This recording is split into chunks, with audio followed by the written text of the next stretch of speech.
All right, so I'm sitting at the steering wheel, and right down here is where I showed you the fuse panel is, and the OBD2 port is right down there.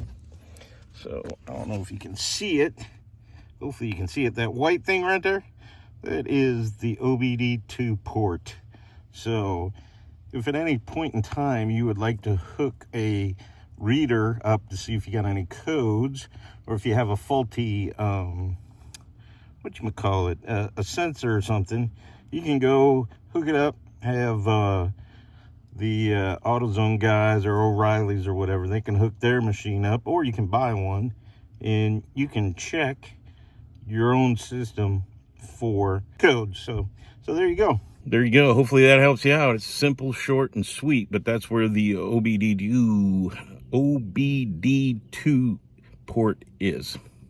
Thank you, and have a great day.